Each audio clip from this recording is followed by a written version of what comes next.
There's a sequence, there's a code, there's a combination. And when you get the right combination, it unlocks everything for us.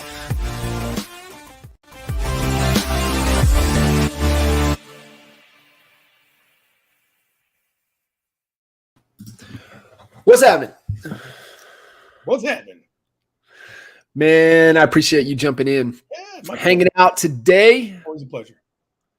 Welcome. Welcome. Good to be here. Man, a lot going on. Yeah, I get to see right? you. Yeah, I get to see you next week. Yeah, right. I'm excited. I'm excited. Super Yeah. excited. Do we want to tell people what we're doing? Yeah, tell them. You probably can put it a little more eloquently than I can. Okay. I'll do my best to spin it.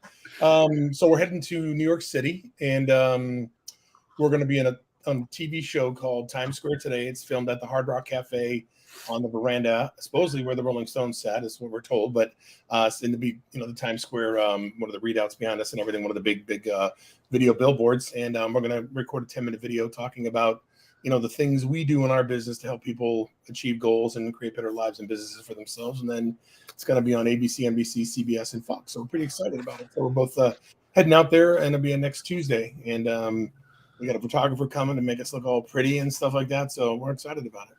We are excited about it. So yeah. Tell people what it is you do, Wally. I'm a shepherd, basically. Can I tell people what you're in my phone as? Oh, I don't want to know. Uncle Wally? Uncle Wally. That's what bumps me out. You guys are all cuz and I'm Uncle Wally. I don't get it. How did that happen? You are. You've been Uncle Wally. I think it was Uncle Walter, and then you got your new phone. I just put Uncle Wally. Yeah, what do I do? We do a lot of things. I mean, the thing that I not that I don't enjoy coaching, but we coach everybody on everything, right? But I like helping people make the transformation necessary to really achieve the goals that they want in their business. And you've been coaching long enough to know that it's hard, especially when you're self-employed, to separate your family life from your business. You can't just leave home and make cases and forget about everything. Yeah. So, and a lot of times, a lot of the things that are happening in our personal life impact what's going on in the business world. And so, I like helping people go and find out what actual problems there are inside of them and understand what they are and how to make peace with them so they can go and free themselves up to go ahead and create great businesses and lives for themselves. I've been specializing in the last year and a half on helping people overcome sales call reluctance and really put themselves in position to not just sell more homes, but just to enjoy a better quality of life, Yeah. You and I are, definitely have the same belief that, what's holding your business back is you. And so you have to become better for your business to be better, and wherever the constraint is. And so I know that, really at our core, who we understand that at the principle at our core. Yeah. And just to give you guys a little context, Wally and I go way back. I think maybe the first time I met you, were you in Toronto in 2005 at the first Platinum with Proctor? 2005. Yeah, I was. I don't think we met there though. Yeah, so that's the first time, kind of my exposure, because I came on board with Kinder in October of 2004, and then we went to Toronto there at the end of January, February, which was kicked off Platinum that year. Was that his first time going there? That was my first time, yeah, in January of 2005. That wasn't his first time though, was it? Because I think I met him a couple years earlier. What year did he sell 223 homes? Is that 02, 03?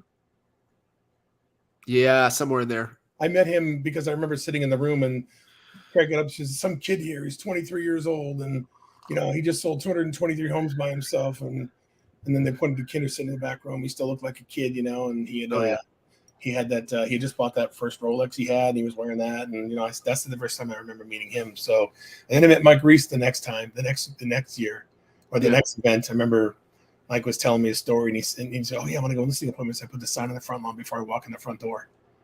I go, "What?" He goes, "Yeah, what if I can sell their house while I'm there?" I'm like, "Hey, I like it." So, and I think we met like probably 05, 06, right around there.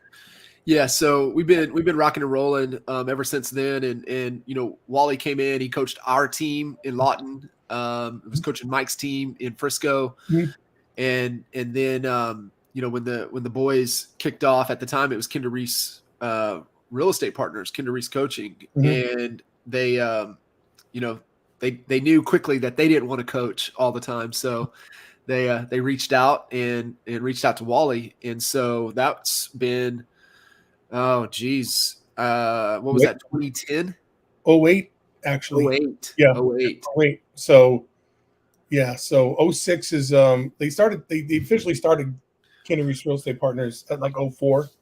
They started talking about it, and then we set that up in 06. I set up the LLC. I did. I set it all up. So it was all 06. 06 then is when they did that. And then that's when they started doing that. And then it's 06. And that's when I started coaching Jay and Mike's team. I did that from 6 to 7. And then I don't know what happened at that point. You got me fired, by the way. I did not. You got yourself fired. You got yourself fired. And you got myself fired. You got yourself fired. I just showed them how to figure out how to do it. That's all. Get you fired. You need to fire John. I said, okay. You're concerned I wanted to have you on the podcast just so I could just talk about so you can throw me under the bus. You're such a rat bastard. Anyway, so listen, I had to protect. Listen, we protect our clients, right? So anyway, that's right. Do we need to give details, or are we? No, we're good. We're good. Clearly, we don't hold on to things. So anyway, and then in 07, that's when my life kind of started falling apart. 07, 08, and then fortunately, Jay and Mike were like, all these people were calling them because they were doing the websites, right? They were doing over web and stuff like that, and they were offering free coaching to people that signed up for the websites. And they're like, we need a coach. And so in 08, I started coaching, and then we did the newsletter, and we did group coaching and stuff, and it just took off from there. So really, 08, I would say, would be the first time we started doing formal coaching through Mike and Jay. And then in 2010, I think they made it NAEA, correct? Yeah, 2010. With the guidance of a couple of guidance. One was Dan Kennedy, and then the other was Nick Ninten. And that's kind of come full circle. Us heading to New York next week is Nick's project. And starting the year, I challenged everybody coming out of Kitchen Table. Hey, and got it really from Coach Burt. Coach was talking about who's your big Marlin relationships that you're going to focus on this year. And I was like, man, I gotta get closer to Nick. I think Nick is, to me, that person that I know that I could call and he would answer my call. Nick is the most connected human that I know. Genius. He's amazing. Yeah, he's amazing. And so I knew I wanted to have proximity to him, and I didn't know what it was going to be. And then, I got the message. I shot Nick. I said, hey man, this is something I should jump on. And he said, hell yeah, you should jump on. Of course, typical Nick. He's going to say no. He's like, hell yeah, you should jump on. How's the food? Honestly, how's the food in this restaurant? Terrible. Don't eat here. Right. Yeah. So it's funny. Yeah. No, he's a super nice guy too. You know what I'm saying? So yeah. He's doing some amazing things. He's intertwined in some massive projects with the likes of the Russell Brunsons and Tony Robbins of the world, and Peter Diamandis, and just and the great thing about him is that the majority of the stuff he does has to do with improving people's lives. You know what I'm saying? He did that thing on reading, sex trafficking, the Rudy story, Folds of Honor. You know what I'm saying? He's done all these things that really help, for lack of a better word, put a spotlight on areas of life where, more attention is needed, more support is needed, more love is needed. So, yeah, he's a good human. He's a good dude. So excited for that. Yeah. So let's get into it. I want to hit on this because, I believe the only thing easier than getting a real estate license is saying you're a coach. And we were kind of talking about that before we went live. Right. What really should people be looking for when they're looking for that mentorship, that coach? I think the difference, right? A coach is somebody you invest in. So, like, give me your take on, like, hey, you need to do your due diligence. You can't just somebody starts blasting shit on social media and then you should go sign up for whatever they're doing. Right. Like really, what should people be looking for when they're looking to align? And I believe we all need coaches in our lives for whatever it is that we're trying to accomplish. So kind of what is your take, Wally, on, what people should be looking for in a coach? Yeah, I it's interesting because people always bring up Bill Belichick, right? Didn't play college football since he was at Wesleyan when his knee folded in half, but he started at the very bottom of, the ranks. And he was, it took him a long time to get to become a head coach because, he didn't play. He didn't even play in the pros. So he had a lot more to learn than most people did, right? So It took him a long time to get there, but he studied under some of the best people, but he was under Parcells and right. So for the most part, I mean, occasionally you'll get somebody who who has gone through the ranks and really hasn't done a bunch. But that's rare in real estate. I'm saying it's hard to, I worked in the mutual fund industry. We used to call it carrying the bag. Like when you're a wholesaler, call it carrying the bag because, you actually go out, you meet with financial planners, talk to them, get involved in their business. And you know what it's like to have a relationship with these people. Like you want to hire a coach that sat at a kitchen table before and had to negotiate fees and price and handle objections and deal with deals falling apart. You want to know somebody who's shown 20 houses and had somebody walk away, who knows how to convert, a buyer appointment, a listing appointment. You want somebody who's done what you've done, and not just done it successfully, but also, for lack of a better word, had lots of learning experiences, which is another word for failure, right?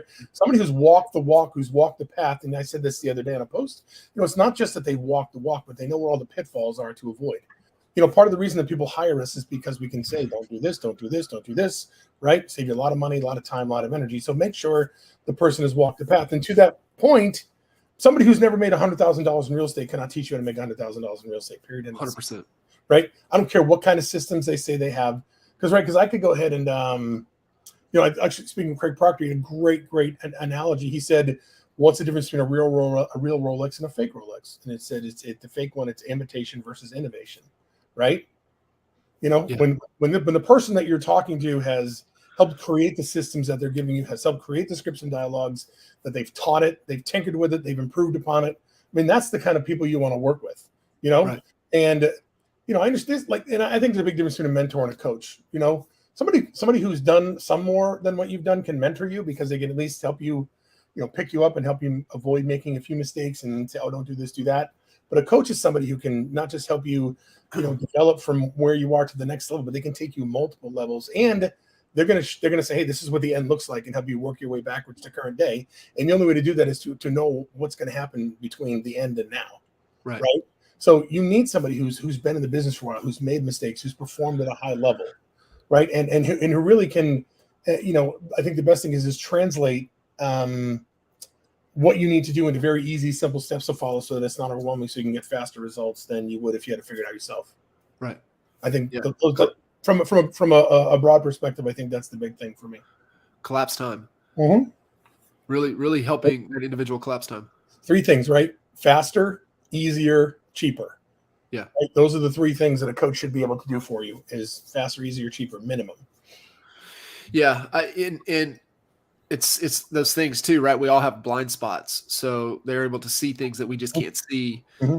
And, it's always been part of our kind of philosophy or whatever, right? Even back to the Lawton days, we didn't lose many people. The only time that we really lost people is when they were moving out of the area. Mm. And so I always had one exit interview question.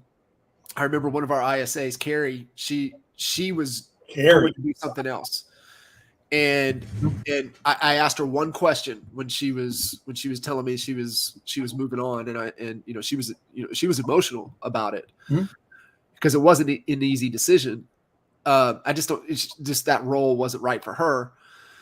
And I just asked her. I said, "Do you believe you're a better human today than when you first started working with us?" She said, "Absolutely, I'm better." And it's pretty cool to see all the people throughout the years that will message and will just say, the things that I learned, the things that you've taught me, and I know you get the same thing, is that I still serves me well today. And I had one of my favorite humans, and he really changed my life, is our good friend Brett Jennings. I just talked to Brett the other day.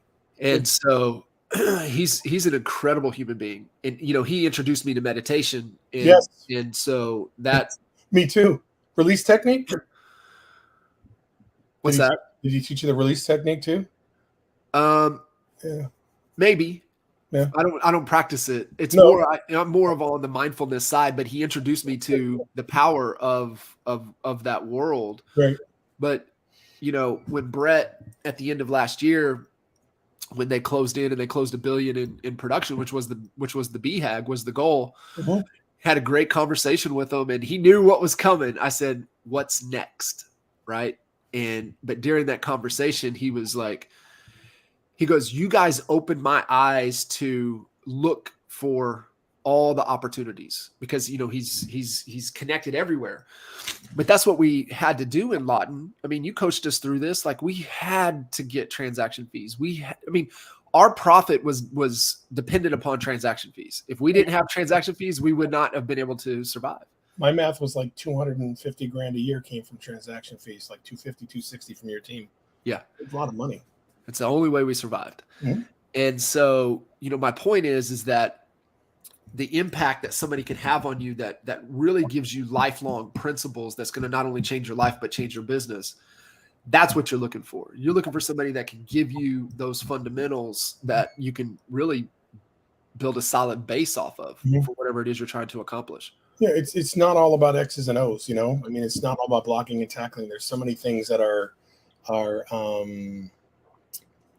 esoteric and things you wouldn't even think about. I think the one thing that a good coach understands is that who you need to be, where you are going to go, is not the person you are today, right? The whole "what got you here isn't going to get you there" sort of approach. You know what I'm saying? Yeah. And they know how to pull that out of you and to stretch you and to get you to do things that you're uncomfortable with. I think the overriding principle here, though, is I don't care how great your coach is. If you're not coachable, there's nothing I can do for you. You know what I'm saying? If you don't listen, if you don't do the things I ask you to do, then nothing can help you. It doesn't make me a bad coach. Just means, I'm doing everything I can that I know that works. But if you don't, you still have to do your part. I get a lot of people say to me, "Oh, God," and I'm not saying this from a position of arrogance. I'm just saying, "Oh, you changed my life. I wouldn't have been able to do this without you." I'm like, "You would have. It just probably would have taken you a lot longer." Right.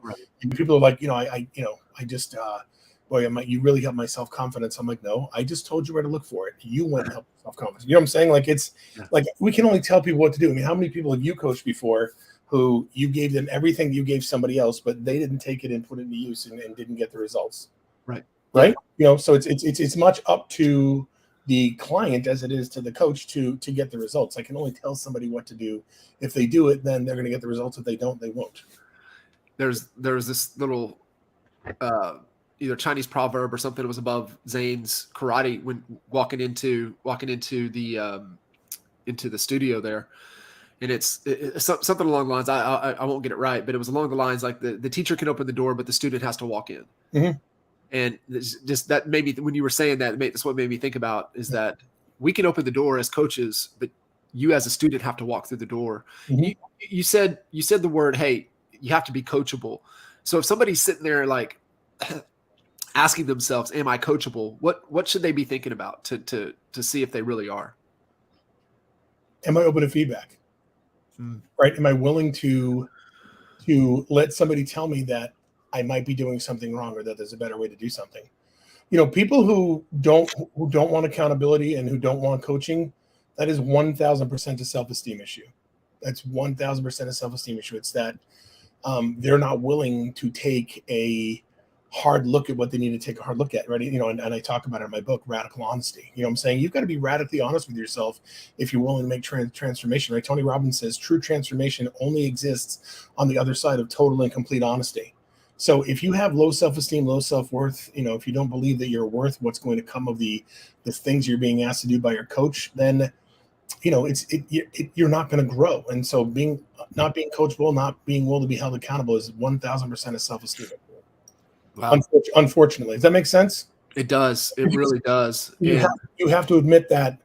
And it's not a matter of not being good enough. It's just that what you're doing is not good enough to get you the results you want. So it's not an approval or acceptance thing. It has nothing to do with that. It just has to do with, hey, listen, where I'm at is not where I need to be to get where I want to go. So I've got to look at what I'm doing and I've got to figure out how to make it even better.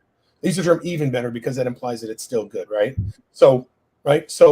But if you're not willing to take that look at it and you're afraid or don't want to hear the feedback, you don't want to hear that things need to be improved, not from a personal attack, just from a standards or an effort issue, then you're never going to be coachable and you're not going to be able to be held accountable. And that's, I think, you got to take a hard look at that and find out why, where that low self-esteem comes from. That answer is in your subconscious. It's there for everybody. Yeah, and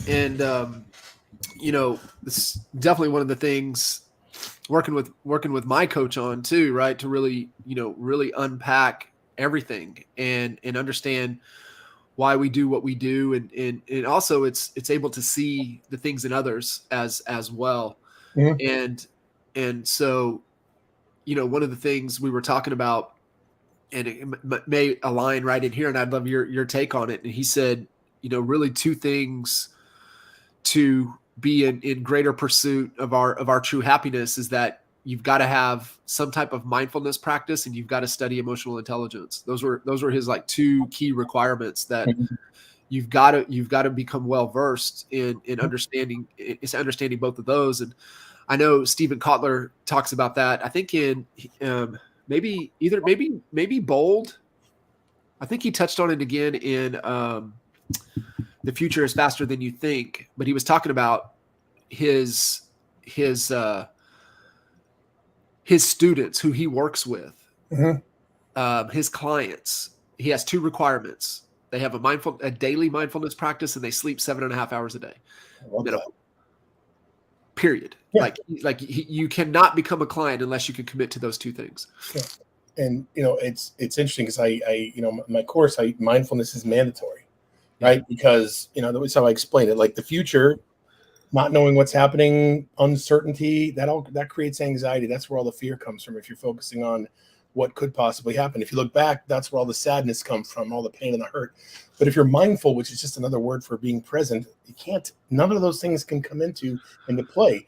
And leveraging the phenomenon of neuroplasticity, meaning that we can recreate and recraft and reshape our brain and our thought processes. Mindfulness actually forces you to become present, and it trains your brain. It's like taking your brain to the gym and strengthening it, so eventually it does the work for you. So it keeps you from freaking out about going to the future. It actually keeps you from worrying about what happened in the past and being upset about what happened in the past. It really allows your brain to focus more on what you're doing now, and literally your brain will take over, because up to this point in your life, it's already taken over because of what you've put into it. Right. So if you start if you're being mindful, and literally 10 minutes a day, it's amazing what 10 minutes a day will do. I like the mindful movement on YouTube. They've got all mindfulness videos as short as 5 minutes, and they've got them as long as 3 hours. You know what I'm saying? 3 hours is quite a job, but do 5-10 minutes just to get started. They teach you just to focus on your breathing. And one of the things they said is when a thought comes into your mind, just say thought and just let it pass. Yeah. And that's all we're doing, and may I share one other thing? Absolutely. So here's what happens to people. Like we all have triggers in life, right? Yep. Yeah. We all have triggers, right? And so the symptom of the trigger, sometimes it's anger, sometimes it's sadness, sometimes it's anxiety, sometimes it's alcohol, drugs, sex, food, cigarettes, right? Sometimes it's procrastination, sometimes it's perfectionism, right? But in between the trigger and the symptom is this thing called an emotion. But the problem is the symptom comes out right away to cover that emotion because we don't want to deal with the pain. But if you engage in mindfulness and let that emotion come up, you don't necessarily let that emotion come up before it takes root and start dealing with it and processing it. It'll go away faster than you think it will, and then you start avoiding those symptoms. Those symptoms don't kick in. Does that make sense? Because you're giving the emotion the opportunity to process. And quite honestly, I was talking with my coach. She said our brains. I wrote this down. It says our brains are programmed for certainty, understanding, and protection. We're a self-protection mechanism, right? So when things come up that freak us out, that goes against the grain of what our brain's supposed to do, and that's where all that anxiety and crap comes from. But if you give yourself a chance to process that emotion and get it out of you where it wants to go, your life will change immeasurably. And the only way you can do that is through mindfulness and being present and taking it on. That makes sense? It does. I've been on the Headspace app for years. In fact, I love that guy's accent. Lay down and count 5 to 1. So that's how many minutes I've had meditated on the mindfulness app. 29,209 minutes. Insane. And I'm going through. So it's guided meditation. It's more guided mindfulness is really what it is. It's guided mindfulness. And I don't sit. I'll be honest. I just don't sit and listen to the app. I'm always like when I was getting ready for this podcast, I had it on. When I start my runs, I listen to it to start my runs. Like I'll get on the bike tonight. I'll probably do another session to start the bike session. And I'm going through the pack right now of happiness. And I've been working with my coach on happiness. And we, you might called, I don't know, maybe you've taken this, but it is the from the University of Pennsylvania. They have the VIA survey of character strengths.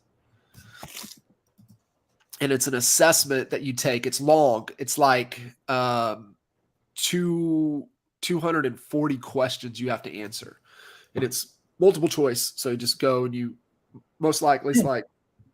But it lines out your top strengths of who you are at your at our core, what our character strengths are, not the DISC, not the Colby, not IQ tests, but really what are our character strengths, our top strengths.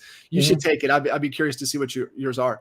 But there's 24 character strengths that they 24.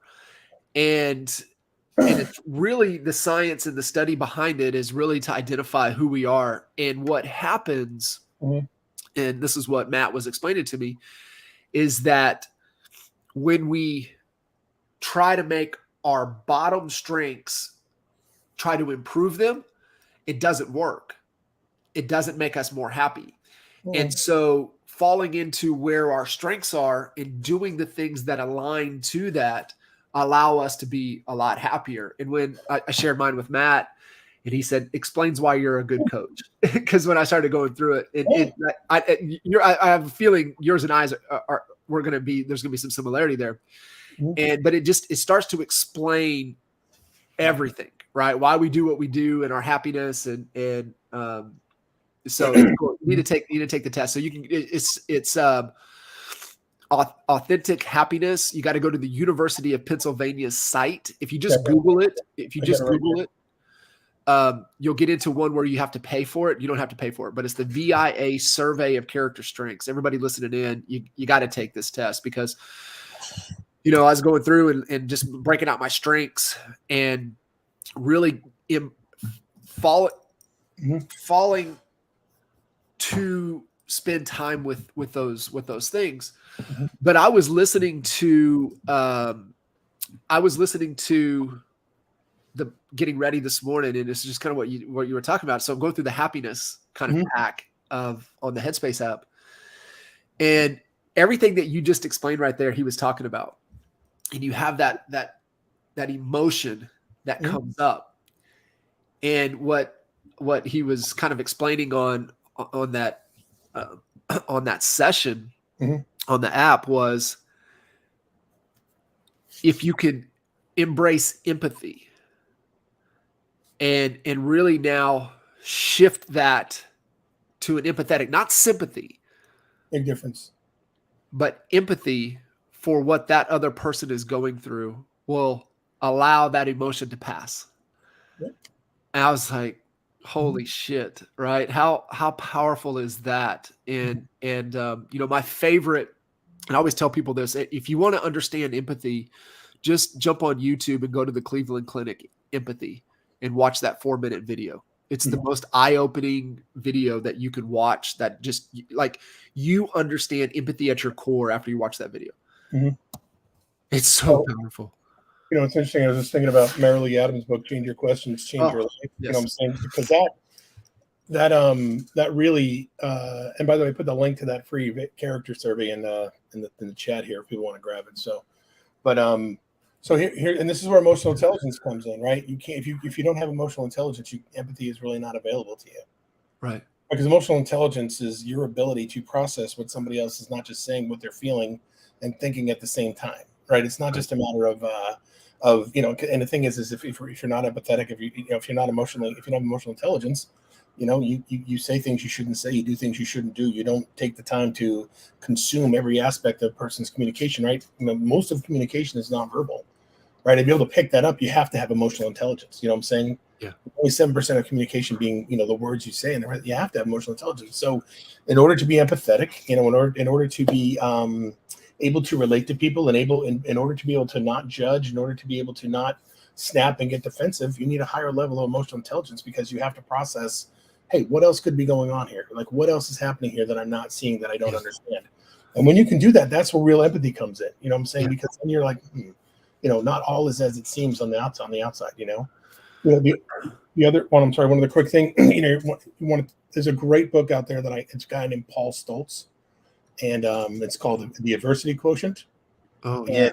And you talk about IQ and EQ, right? So you definitely have emotional intelligence and actual intelligence, but adversity quotient is your ability to turn. I think that it's turning obstacles into opportunities. He talks about I want to say the guy's name is Victor Pascal, but I'm not sure. But there were a bunch of people that went to. The book opens with a trip to the top of Mount Everest. Oh wow! And they went there during a storm, and most of them died. But one of the guys that lived was a letter carrier. Lost his nose, lots of frostbite, but talks about what was going through his mind while he was there, and that he wanted to get back and see his family. He just same thing with Man's Search for Meaning. Viktor Frankl. That the adversity part of that adversity is having hope for what's going to be out there. So, I think that all of this stuff we're talking about really lends itself to making sure that you take care of your mental health and you spend the time you need to on the cerebral part of your life that allows you to do a better job externally. I think too, Wally, you got to put in the work. And so like you referenced, Marley Adams, Change Your Questions, Change Your Lives. That book was life-changing for us, right? Yep.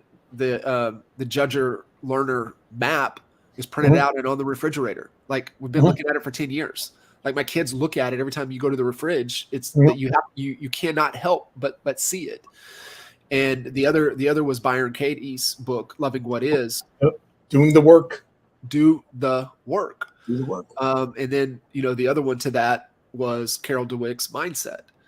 Those three books right there really, really shaped kind of our thinking. And we were just fortunate enough to go through that a decade ago. And it's just really helped who we are and what we've been able to do, over the last decade. And I was going to share something too. So this is a Goggins lesson, and swear every other word. He I'm just kidding. He's talking about, and he talks about it in his book. Yeah, he talks about it in Can't Hurt Me about the boat crew in your crew. But where the lesson really hit for me was he was talking about on the endurance side of things. And I was listening to him on a podcast or something. He was talking about it. And he said that when we're in pain, whatever that is, right? Mental, physical, when we're in pain and we're just worried about ourselves, that pain becomes bigger. But when you're able to then focus on the person right beside you and you focus on their pain, that's empathetic, right? Being empathetic to what they're going through. So I look at it like on the endurance side of things, and especially these long ultras. So like on the 100-mile, they typically allow that you can have a pacer come with you at mile 50. Some races a little bit sooner, but that the point is, and so for me, when I'm in pain, but then I just start worrying about my pacer, and I no longer feel my pain because I'm worried about him and what he's going through. How's he feeling? How's he doing? And so I think the lesson that for me and maybe that we're kind of sharing here is that if you are struggling, it's that you're so focused on yourself. You need to understand what it is that the people that are around you, that close, that care about you, what they're going through. And it's empathy. It really is. I like that. Yeah, I like that a lot.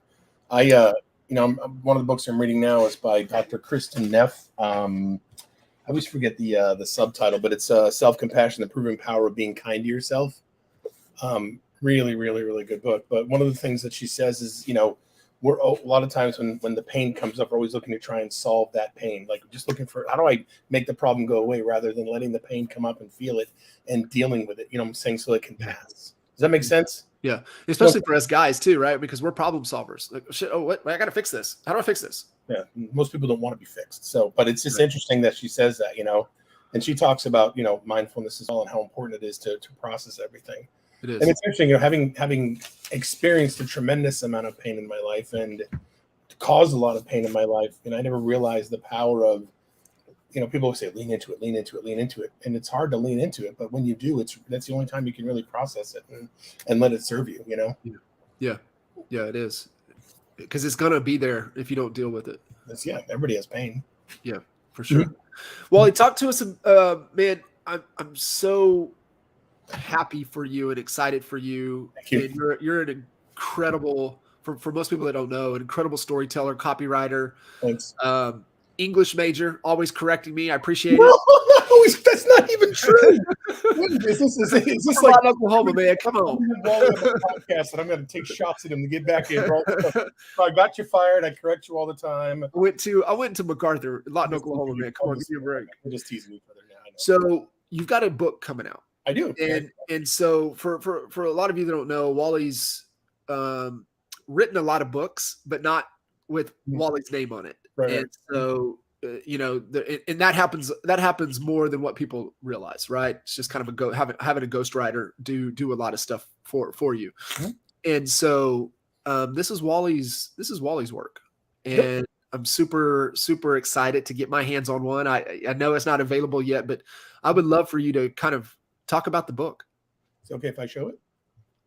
Absolutely. Thank you. So anyway, I'm excited. Like it, obviously writing a book is, you say, oh, I'd love to write a book, but actually seeing what you have to go through to make it happen. That's the name of the book, Tragic Hero, Picking Up the Pieces. And, what you have to go through to write a book I started working on it last September, and it probably won't be out until third week, fourth week of June. You know what I'm saying?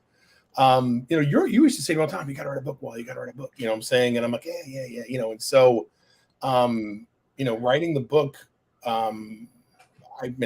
originally I wrote it for myself, and because, because of the shame that I lived in and all just the terrible and disempowering feelings I experienced on a everyday basis. And, just what people think of me, how they would judge me for just all the terrible things that I had done and experienced. And I really just felt like, if I can just tell this story and get it out there, then that takes all the power of anything that somebody could say to me away from it, right? You know what I'm saying? Like if I can just put it out there, then it has no power, because then I told everybody everything. You know what I'm saying? You just went Eminem on them, huh? Yeah, pretty much. Yeah, right. Exactly right. Little 8 Mile. Right. So, but the whole point is it gave me an outlet to go ahead and just say, okay, you know what, this is what happened. But as I started writing it, I realized that because it's pretty raw. You know what I'm saying? I don't really hold anything back, and accepting full responsibility for all the stuff that I did. It's pretty raw when you read it. In fact, that's what Nick Ninten said when he first read it. It's like, dude, this is raw. I'm like, but my hope now is that people read it, because for me, hitting rock bottom was horrible. You know what I'm saying? It was really, really bad. And as it should be, right? That's why it's the bottom. But what I'm hoping is that people don't have to go 45 years like I did before they figure it out, So how people that feel they're at rock bottom, I mean, what's the turnaround point? It's a decision. You just have to decide you don't want to be in, the pain's got to be so bad that you just don't want to feel it. So unfortunately, and I feel terrible for these people, but some people think their only option is to take their own life, right? Because the pain is excruciating, like, what I'm saying? And, you figure, you tuck down pain, it comes up, tuck down pain, it comes up. I've been doing it for 45 years. And then after that whole relationship fiasco, and then, just dealing with anxiety and depression. I mean, I remember, sitting in the corner of my living room. It was an October night. It was cool. I'm sitting right where I was sitting before, but I moved everything around, and I was looking out the window. There's a light in my, I have like a French door on the outside. I can see the light in the garage, and it's kind of like hazy and orange. And I'm sitting here, I'm going, okay, I could call the police and I could go after them with a knife and they could shoot me. And I said, that would be bad, because I don't want anybody to feel bad about killing me. And I thought about taking all the medicine I have, and maybe that'll stop my heart. But I'm like, at the time, I'm like, 460 pounds. I'm like, I don't know if I have enough medicine. And then my buddy Paul, that I go to church with, has a bunch of guns. I could just go to his house. I know where all his guns are. So I'm literally going through the different ways that I can kill myself. You know what I'm saying? And I'm like, I don't want to involve anybody else. And I'm just, I'm sitting here crying. And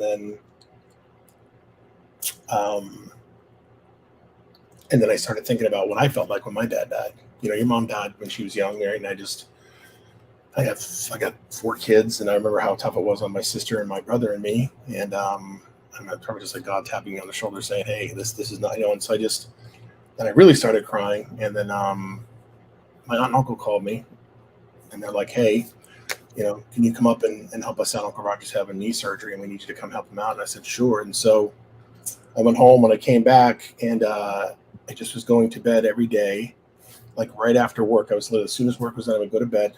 I would sleep all night, and I would get up just before my time to make my calls. I'd make my calls. I'd be sleeping in between there.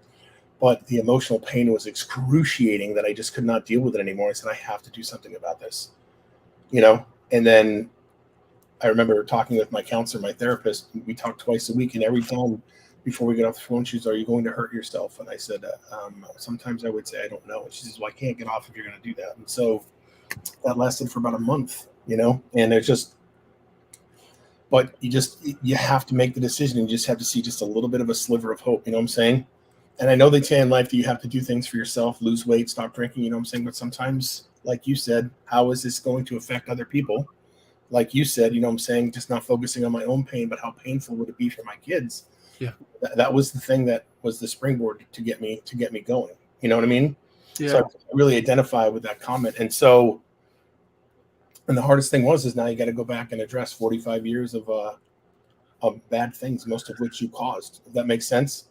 It does. And I appreciate you sharing. And one of the things that comes to mind, not only making the decision, but being vulnerable, being transparent. And I think that's what your book is about, right? Is the vulnerability and the transparency of owning it, right? The truth, we always say, right? The truth will set you free.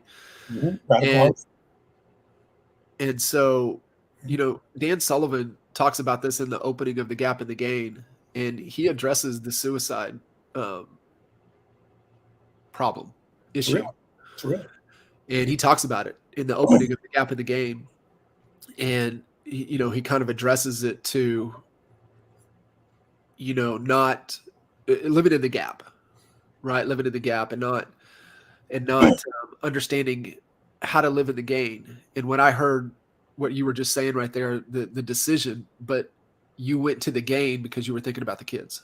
Yeah. And, it's one of these things where people do it yourself. And obviously you have to do things for yourself because, you're the one that's going to be around. Everybody's going to be around all the time. But in that moment, that's really all I had, because, I remember working, with a bunch of people after I, made that decision, and they're like, you have to accept, like, how am I going to get through this? Like, you're gonna have to accept that you are where you are because of what you did. And it took me probably 6 months to accept all the things that I did to hurt people and to hurt myself, Yeah.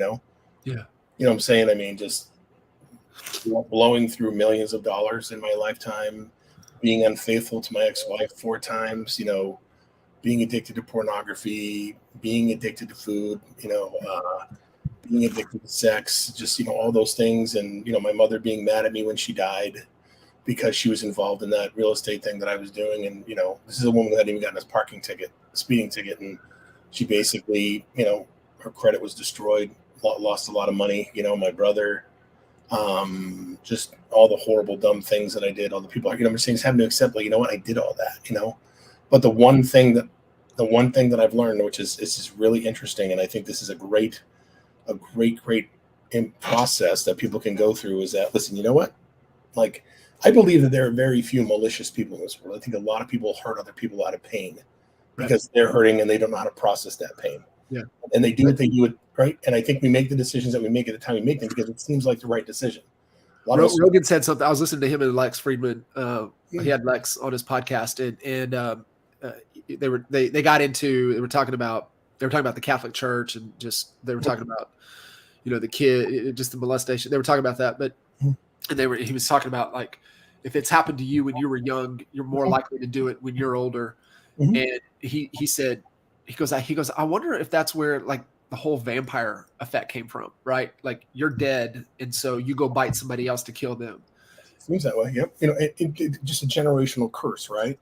Right? Whatever your great grandparents did to your grandparents, they did to your parents. If you do, it's funny. When I was in prison, I read a book called "The 7 Things That Parents Do to Screw Their Kids Up," and chapter 1 was called "The Opposite of Dysfunction is Dysfunction." So let's just say that your parent, your mom's mom was a completely absent parent, wasn't around, didn't support you, didn't do anything, right? And so your mom is either going to be that way and completely ignore you. She's going to figure out where the middle is and be a great mom and give you the right amount of attention, or she's going to go to the other opposite and become a helicopter parent and smother you. You know what I'm saying? And so, but most parents do exactly what was done to them. And so what happens is the same pain gets created and created and created. And so it's up to people like our age generation to break the curse. You know what I mean? And so here's what I learned, right? So you got to hold two thoughts in your brain. Not focus, you got to hold two thoughts. So one thought is, you know what, Wally? You did some horrible, terrible, nasty, mean, hurtful things to people and to yourself. And you've ruined just about every relationship you have in life, okay? But you did not do it because you wanted to go and hurt these people, that you wanted to do bad things. You just were in a lot of pain. You wanted that pain to go away. You made a lot of decisions out of fear. And so that's why it happened. So I'm not off the hook, right? I accept full responsibility for what I did, but I look at it for what it is, and as a means of, I was growing. And as I was growing, I was just doing some terrible, horrible things because I didn't know how else to do it. I didn't have the mental faculties. I didn't have the emotional faculties. And I just was in so much pain that I just did what I did to get out of that pain. Does that make sense? Yeah.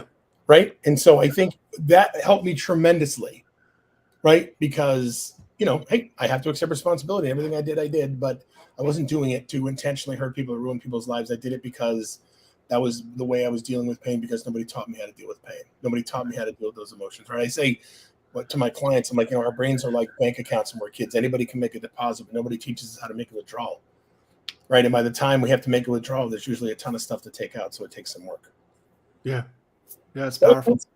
It really is. It really is powerful. And, it's just, shit we deal with when we get older, really, comes down to, the things that happened to us when we were young, and, just learning more even about myself, right? Just the impact of, I was a little bit older, but I was still 11, and what happened and how it went down, and, when my mom passed away, and how my dad, how they handled it, how they treated me and my sister, like you don't understand,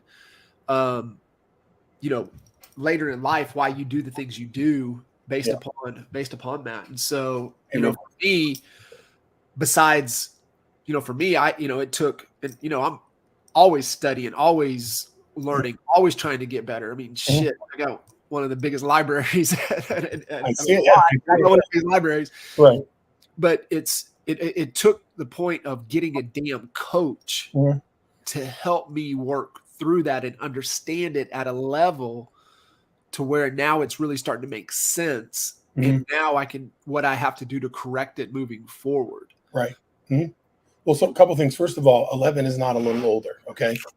It's not. It is really important. It's a huge distinction. Most of who we think we are and what we're going to do and what we learn how to act in life is done between the ages of whenever we're born and 12. Right. So you're still in, 8 is usually the age they say, but by 12, you got like about those 12 years or so where your thought processes, your belief systems of who you are, what you are, your identities, most of that's formed in the first 12 years of your life. So that was still being formed for you, right? You know what I'm saying?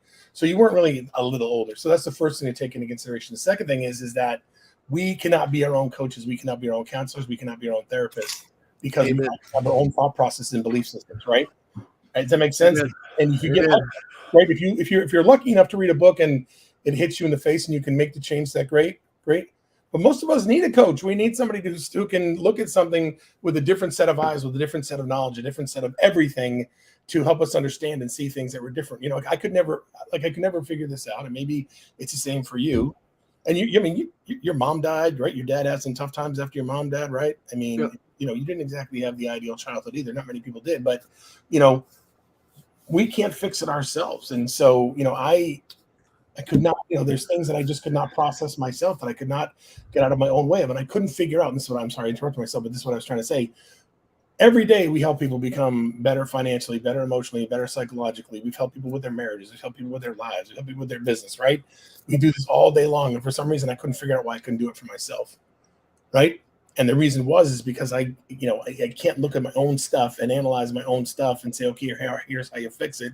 Because I don't have that external thought process, that external vision, that external ability to process it in such a way that'll make sense to me. So if you're stuck on something, you've got to go get some help. And that's where the humility comes in, and kind of bring us back full circle. Like you have to acknowledge that, you can't do something. And if your self-esteem is low, you just have to get through that and say, I need help. And I needed help. And I knew I needed help. It just took me, unfortunately, 45 years and probably being an hour away from killing myself to do that. And I don't want anybody to do that. And that's kind of what drives me now, Love it. I appreciate you being yeah, thanks so much. vulnerable, and I appreciate you jumping in and sharing. And how are people going to be able to get the book? Right now, I think I'm about to write one for everybody. So here's what happened. I think we talked about this earlier. I'm going through Amazon for the publishing and distribution. The company that does the book, they send you this book right here. Isn't actually it's a galley, right? So it's a sample. I mean, it's the actual book, right? But it's just a sample of it. So and the cover was off by about a half an inch. So they're reprinting the cover and cutting and bending it on the scores. So I'm told that we'll have another galley early next week. And if that's the case, we can approve it. Then, next company's going to go ahead and put the landing page together, start doing the marketing, and hopefully it'll be available on Amazon either the third week in June or the last week in June. So we can't even pre-order it yet? Well, I'm actually, you might be able to. I'm working with somebody else who's going to do that. And I'm thinking we're going to do some sort of a pre-order. So if I do, I'll send it to you. You can send it out to your folks. That'd be great. Yeah, absolutely, guys. Please, grab a copy. Thank you. I know it's going to be incredible. Just knowing you, knowing your story, and I know it's definitely going to be a must get. So for all of you guys, get the book, get connected with Wally if you're not. Give Wally lots of love, and man, I appreciate you, brother. Yeah, I love you, buddy. We'll talk to you soon. I'll talk to you soon. See ya. Bye.